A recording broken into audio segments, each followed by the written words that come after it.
Hello, I'm Richard Gisbert, and you're at The Listening Post. This week, Syria continues to burn, and Middle Eastern news channels come under the spotlight over their coverage. India, bringing the star power of Bollywood to some of the least glamorous stories on the subcontinent. Men behaving badly, Prince Harry caught on a phone camera, and that naughty Rupert Murdoch printed the pictures.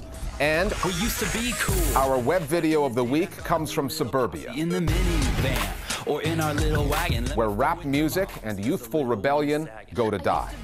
The longer the fight for Syria goes on, the higher the casualty figures rise, the further the fighting spreads, the more confusing the story seems to get. News organizations from outside Syria no longer talk about a united opposition force, but a factionalized one with radical elements, foreign fighters, differing ideologies and agendas.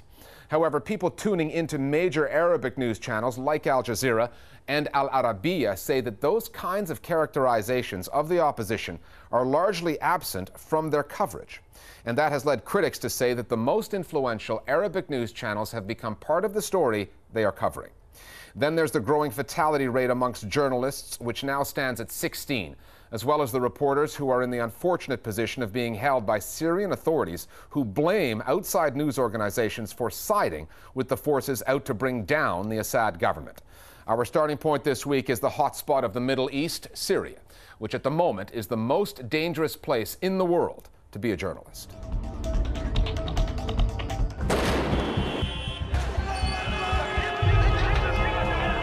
It's very sensational to mention that there are foreign fighters, there are Al-Qaeda fighters. There are reports that Al-Qaeda is now in Syria. The reality is not exactly like that. The division of Syrian opposition forces makes it very hard to explain all the nuances of who's who. Forged in the fires of war, a new kind of rebel army is emerging. The media needs to be really careful in talking about the foreign fighter element. As thousands of refugees flee violence inside of Syria, foreign fighters are streaming into it. It's still a battle of PR, a propaganda battle. This is a propaganda war, and President Assad was on the front lines this past week, going on Syrian TV to say fighting foreigners is nothing new in his country. They've been doing it since the days of the Ottomans.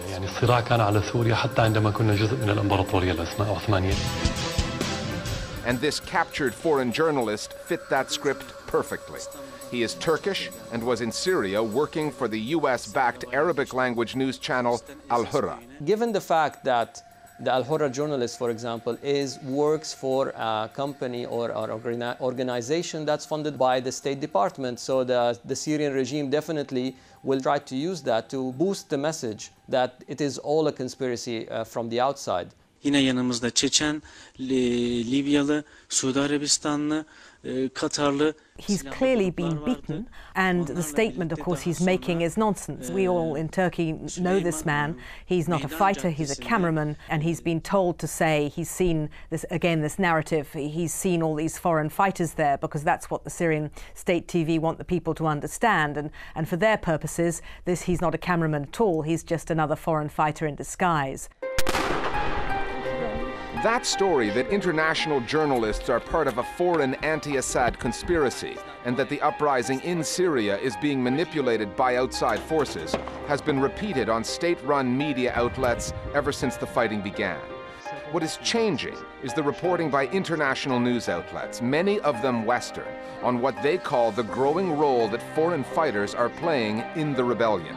And, as was the case in Iraq, those foreign fighters tend to be grouped with Al-Qaeda. Al-Qaeda may be trying to infiltrate rebel groups, foreign fighters, fundamentalist fighters. Al-Qaeda militants are now operating in the border area. Journalists, by spending more time with the armed groups, have been able to see for themselves the different sides of the armed groups themselves. There are the radicals, there are the seculars, there are the defectors. There's no unified leadership, and there are multiple groups that are fighting with different ideologies and different agendas. There is right now what we can call selective scrutiny into what is happening in Syria. Yes, there is increased coverage of the role of radical groups because they do exist and they do operate in Syria. But maybe talking about radical groups related to Al-Qaeda resonates more in the Western audience's mind because these are names and discourses people are used to hearing about. But there is relative lack of balance in terms of exaggerating a little bit the role of these groups in the coverage right now of the Syria crisis. The major Arabic language news channels tend to tell this story differently than news outlets from the West. قالت الشبكة السورية لحقوق الإنسان إن 113 شخصاً قتلوا في أرجاء مختلفة من سوريا بقصف قوات النظام. Al Jazeera, which has been persistently criticized for overly sympathetic coverage of the opposition, chooses not to dwell on the foreign fighter angle. والتي تتعرض يومياً بشتى أنواع القصف من قبل القوات النظامية. We mentioned in our coverage several times that there are foreign fighters in Syria, but the main issue is not the foreign fighters. Last month, I visited Syria, and the notion of foreign extremists in Syria is not more than a rumor. There are some foreign fighters in Syria, of course, and I have seen them myself, but the majority of the opposition fighters in Syria are Syrians. The foreign fighters make up a very, very small proportion of the overall fighting force. Everyone wants to know who they are, and the amount of attention they're getting is in danger of actually delivering to the Syrian government exactly the narrative that it has been peddling from the outset, which is that this is a revolution run by, staffed by, paid for and organized by foreigners. That narrative and other storylines offered on state-run TV in Syria has not changed or softened. On the contrary. The media coverage of the state-run TV or the pro-regime TV has become more radical, more frontal attacks against the opposition and more graphic pictures of what is happening in an attempt, for example, maybe to appeal and to attract some sympathy. But I don't think they care anymore about people believing their rhetoric. I think the state media in Syria is now mainly trying to create a feeling of fear amongst the people who still have not joined the course of the revolution or of the uprising. As for the Arabic language satellite news channels, their ratings are falling. But Al Jazeera rejects the notion that viewers are turned off by the network's news coverage, arguing that they're turned on by new viewing alternatives closer to home. It is natural because after decades of dictatorships, after decades of blackout, suddenly you have some more windows of freedom of expression in Tunisia, in Yemen, and Egypt, and even in Libya. So what do you expect Arabs to carry on watching Al Jazeera and Al Arabiya and BBC and other pan-Arab channels, or refer back to their own national channels after they liberated them from dictatorship? And therein lies one of the great ironies of the Arab uprisings. Al Jazeera's Arabic news channel, which was blamed by one falling leader after another for fomenting the revolutions, is losing viewers to the new channels born of those revolutions. Our Global Village Voices now on the coverage of the ongoing story in Syria.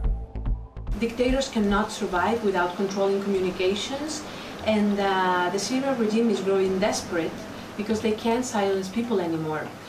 What surprises me sometimes is that media and journalists keep going to the Syrian regime for statements. I think as journalists, we should give zero legitimacy and zero credibility to governments that repress and governments that kill and silence journalists.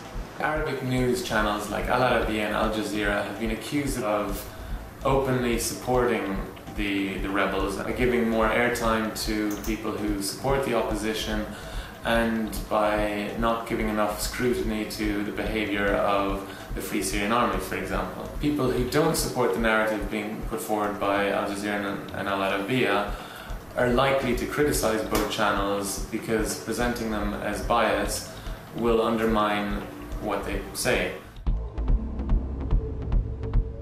Time now for Listening Post News Bites. A showdown is looming in an American court in a legal case that is about privacy on social networks, the ownership of content, and the authorities' right to information. 2 months ago, we reported that a New York judge had ordered Twitter to hand over account details of an Occupy Wall Street protester who was facing charges of disorderly conduct.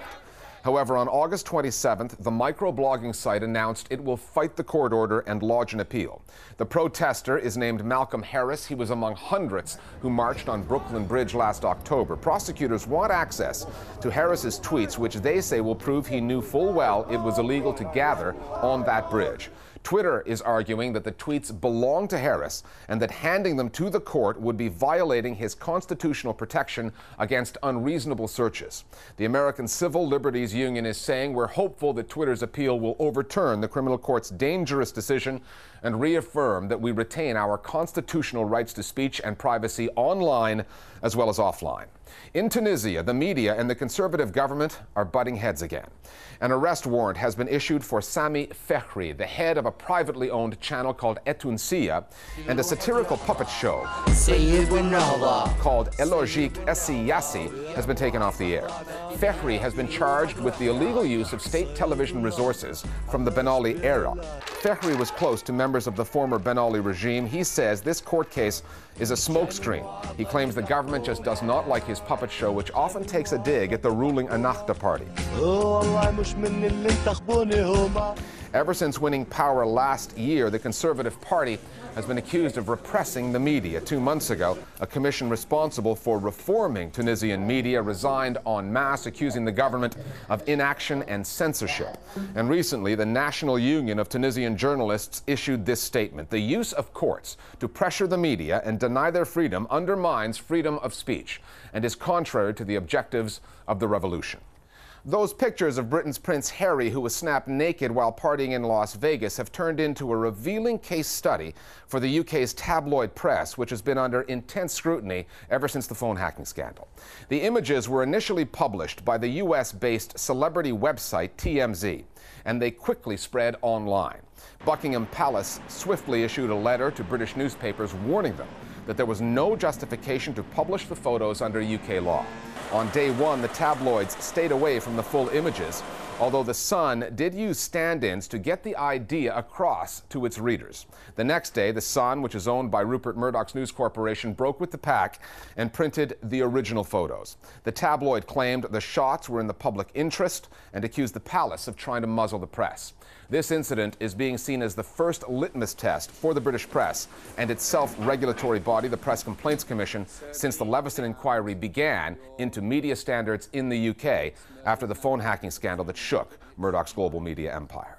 In Nicaragua, the authorities have detained a suspected drug gang attempting to enter the country while masquerading as journalists.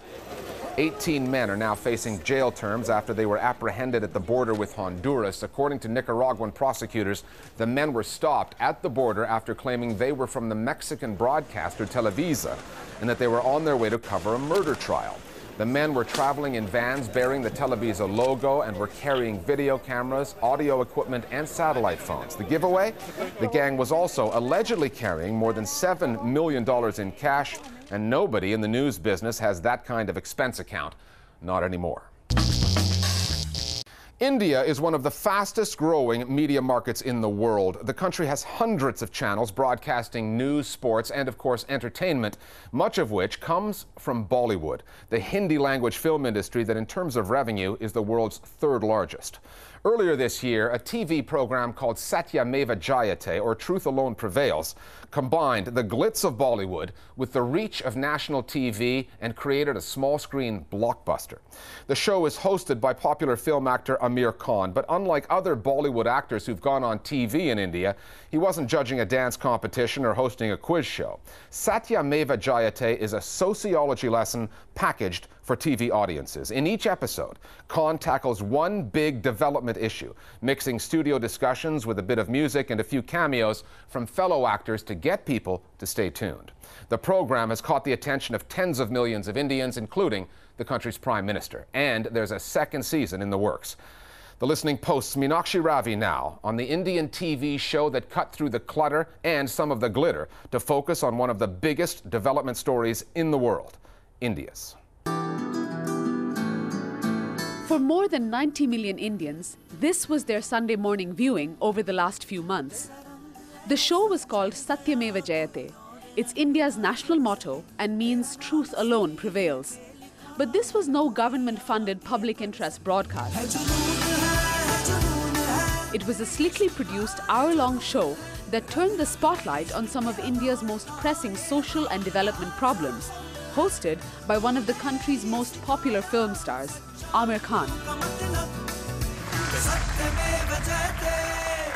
Namaskar, Adab, Khushamadid, Satyamev Jayate. I think that what Amir has done with Satyameva Jayate is completely path-breaking insofar as, Bollywood's relationship with TV goes. Amir has sort of made the big leap, He understood the reach of television and he wanted to use that for maximum impact, not for things like game shows, but to really penetrate with the deep issues that affect Indian audiences. The way the country has responded has been profoundly moving. It's been immense. People have written into us, who have sent us SMSs, who have voted in, who have donated their money, who have watched the show, people on the internet or various other interactive spaces. At 1.2 billion, India's population is 4 times that of the United States. But it has 40 times as many news channels, broadcasting in Hindi, Urdu, Marathi, Bengali, Tamil, English. On the show today, nearly every one of India's 13 main languages. But the quantity of channels doesn't add up to the sort of quality many Indians are looking for. Most of India's news channels are loud, hyperbolic and repetitive. News coverage is often disappointingly short on depth and long on celebrity, with a breathless focus on cricket and Bollywood. The interesting thing about Indian television channels is the fact that texture, depth, context, are things that you rarely find. The journalistic kind of a depth that you would expect is lacking on television. We have such a massive range of channels, but the news on all of it would be absolutely the same. The tonality is almost the same. The proportion to news is the same. And you would imagine that in a vast country like this, that only those 6 or 7 things were happening. Satyameva Jayate's viewing figures didn't come close to the ratings set by blockbuster evening soap operas, Bollywood gossip shows or live sport. But Khan was able to attract audiences to serious issues in a way that Indian news channels have not. It's only now that we have started taking our film stars seriously as commentators of reality. Otherwise, the Bollywood script was a commentary on social reality. But our Bollywood people were never known for their sociological imagination. And I think the breakthrough with Khan comes from the fact that he tries to be a sociologist. There is some sense that Amir has, is perhaps the first to shine a spotlight on many neglected issues, but that's not strictly true. Super panel on News Hour tonight. I mean, India has a very, very robust civil society. There are media groups that has consistently worked with these issues, spending a lot of resources, reporters on ground. But there is no taking away from the fact that what Amir has achieved is a kind of multiplier effect that neither civil society nor media houses can ever achieve. In the past 2 years, India has seen a surge in political activism. 2011 was the year of the anti-corruption protest, as thousands of Indians across the country came onto the streets to demonstrate against government fraud. Amir Khan capitalized on the heightened civic awareness in Indian society, drawing attention to other serious issues, from female feticide to water scarcity. Amongst those watching the show was the country's Prime Minister Manmohan Singh. In July, he invited Khan to his office for a discussion about the show and the issues it was tackling. Amir Khan aaj Pradhan Mantri Manmohan Singh se mile. It may have been a PR stunt on the politician's part, but for Amir Khan and Satyameva Jayate, it was an indication of the reach of the show. The reason why these episodes have drawn the kind of reactions they have is, number one, they have focused on an angle, as in the case of female feticide. The focus has all along been on the large numbers of girls being killed. Our focus, however, was different. Many mothers spoke about their agony, their trauma, what it is like to have a first daughter and then be scared to be pregnant a second time because you're sure that the pressure is on for the son. I think that episode reached out to people. I think the boldest episode Satyameva Jayate has had so far is the episode on child sexual abuse, purely because of the fact that it's an issue that has not been spoken about on national television the way Satyameva brought it. जानते हैं आप लोग, आपने वो word सुना है, danger? I think giving the good touch, bad touch talk to children on national television was also very, very novel. And it's the kind of thing which even parents still hesitate when they want to give that talk to their kids. Amir Khan's show broke through social and media taboos and did it with the help of a novel broadcasting strategy. Satyameva Jayate aired each weekend on the popular pay TV entertainment channel Star Plus, and it went out simultaneously on the state-owned free-to-air network Doordarshan. That's how the show made it onto TV screens in air-conditioned urban homes and in some of the poorest parts of rural India. Please welcome. The show was not without its critics. Many saw Satyameva Jayate as a promising first step towards engagement with social issues on TV. However, the show still suffered from some of the cliches and stereotypes that go out on air regularly in India. I think the show is still stereotyped. It takes the stock problems of modern India, the stock problems you'd find in a sociology textbook, and does it chapter by chapter. The question of minorities, the question of agriculture. Other criticisms for the show have been over-dramatization of moments. At the end of the day, it is television. Television as a medium, especially in India, does not lend itself well to nuance and subtlety, because Indians as an audience are not major fans of subtlety. And with a second season in the works, it's unlikely that Khan and his team will be toning down the drama. You know, there was a lot of people who said, why is he doing this show? What is it going to achieve? I think all of that is really immaterial criticism, because for me at least, the most important thing this man has done has been to use his star status and his privilege to put seeds of thought, you know, social change, societal change, attitudinal change, change of heart. I think it'll have a ripple effect that will keep fanning out in the time to come. Jai Hind, Satyamev Jayate. Satyameva Jayate! More Global Village voices now on the phenomenon that is Satyameva Jayate. We've seen so many movies coming out which have recognized public rage against something that's wrong in the world, but have often presented nothing other than violence as a solution. But what Satyameva Jayate has done is to bring it into real life, and in doing so, it has really blown television out of the water. Quite a few elements worked in tandem to enable Satyameva Jayate to generate the kind of buzz that it did. This kind of a format was new, and the program was also dubbed in multiple languages. It was aired not only on the star channels but also on the terrestrial channels, so it had a larger reach, and I think all of this together worked to help this program garner the kind of response that it did. Finally, when rap got its start as a musical form, it was gritty, it was political, and it came out of the inner city. Since then, like many things urban, it has headed for the suburbs and it's become domesticated. This week, the Listening Post team has been watching The Parents Rap. It's a music video that is about that point in life where the convertible Beamer gets traded in for the minivan and the champagne gives way to baby formula. This video was produced by US-based Bluefish TV as part of a series of parenting videos. It's not very street, but then neither are we anymore. The Parent Rap is our web video of the week. We'll see you next time at The Listening Post. Don't make me count to 1, 2, 3. Yeah, it's The Parent Rap, y'all. We may spend most of our time chasing toddlers down, but we still know how to rock the hizzle. I don't even know what you just said. We used to be cool, back in the day, back on the block, watching PG-13 movies, staying up way after dark. Then we had a couple shorties, and now we're really flossy, cause now we be rolling with our own little posse in the minivan, or in our little wagon. Let me throw it to moms, cause the little one is sagging. I used to bling it up, I used to dress real shoe. Now I accessorize the food that's already been chewed, and that's alright. I make this diaper bag look good when I'm walking through the mall trying to wrangle my brood. My PB&Js will set your world on fire. I could make you mac and cheese blindfolded on a wire. I'm wiping the doo-doo, kissing the boob-boos, got them eyes in the back of my head. I see all you do. Mom, she's the bomb. Rocking all night till the break of dawn. Cooking in peace so I'll grow up strong. Got my second seatbelt if we crash head on. Dad, he's the man. Working real hard to support the clan. Traded in his Porsche for an old sedan. Raising those brows if we get out of hand. Keep your hands to yourself, boy.